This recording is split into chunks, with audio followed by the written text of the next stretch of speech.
التاريخي.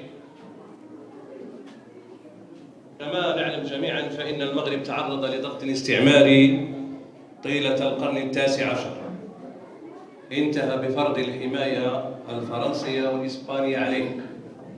وكما توضح الخريطة التي أمامنا فإن معاهدة فاس 1912 معاهدة الحماية قد نصت على تقسيم المغرب إلى منطقتي نفوذ بين فرنسا وإسبانيا.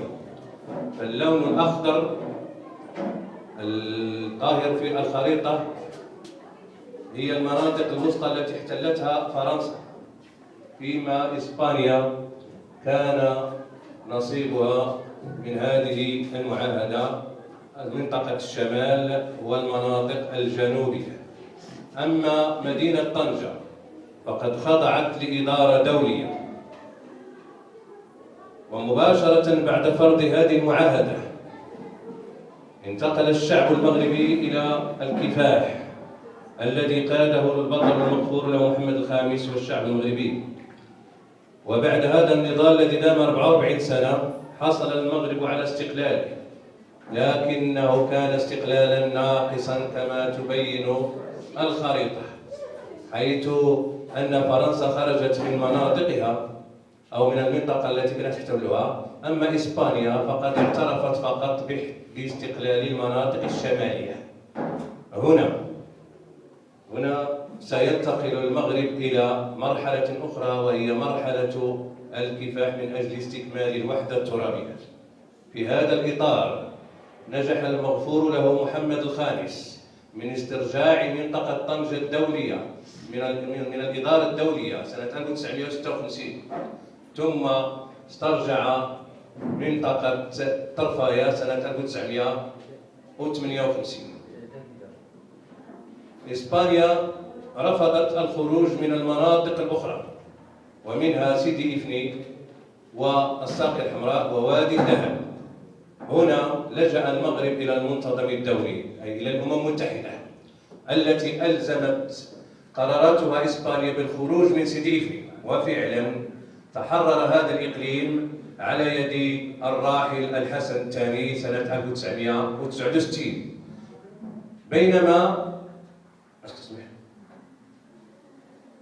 بينما رفضت إسبانيا الخروج من الساقية الحمراء ووادي الذهب، لأن كان لها مخطط، وهو إقامة دولة موالية لها في هذه الأقاليم لتخدم مصالحها. إذن هنا جلالة الملك الراحل الحسن الثاني لم يجد بدا من اللجوء مرة أخرى إلى الأمم المتحدة، التي بدورها أحالت القضية على محكمة العدل الدولية بلاهاي. وكان على هذه المحكمة أن تجيب على سؤالين. السؤال الأول: هل أرض الصحراء كانت خالية قبل احتلالها من طرف إسبانيا؟ وإذا كان الجواب بالنفي، فما طبيعة العلاقة التي تربط سكانها بملوك المغرب؟ فكان الجواب الذي انتظره المغاربة بشرف يوم 16 أكتوبر 1975. جاء الجواب بأن الصحراء لم تكن أرضا خلا كما ادعت إسبانيا، وأن سكانها وقبائلها ظلت تربطهم على مر العصور روابط البيعة بملوك المغرب. فما كان من جلالة الراحل الحسن الثاني إلا أن أعلن في خطابه التاريخي ليوم 16 أكتوبر 1975 عن هذا الحكم.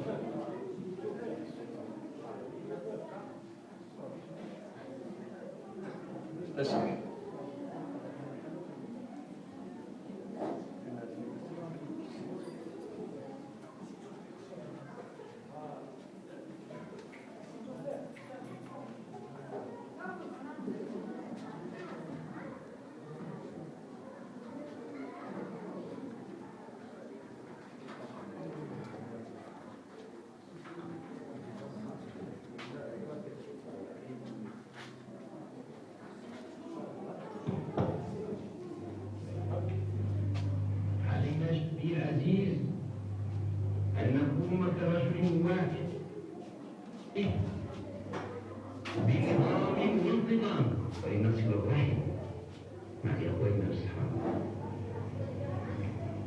كيف تكون هذه المسيرة؟ هذه المسيرة قد يشارك فيها 350,000 من السكان.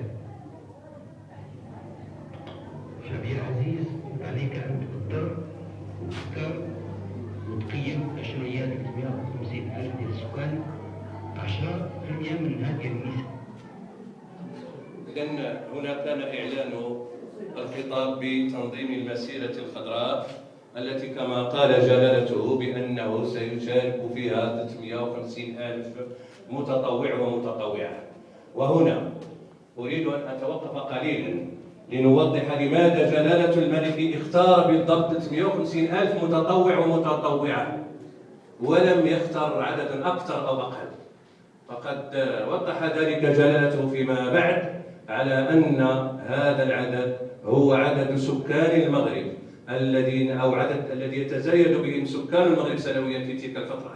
وحتى وإن قدر الله قامت إسبانيا باعتراض المتطوعين وقتلتهم جميعا، فإن المغرب سيعوض هذه الخسارة البشرية في ظرف سنة واحدة. إنها عبقرية من العبقريات التي تميز بها جلالة الملك الراحل الحسن الثاني. إذن مباشرة بعد الإعلان عن تنظيم المسيرة الخضراء بدأت عملية تسجيل المتطوعين ونقلهم إلى مراكش عبر القطارات ثم إلى طرفايا بواسطة الشاحنات، والفيديو يوضح ذلك.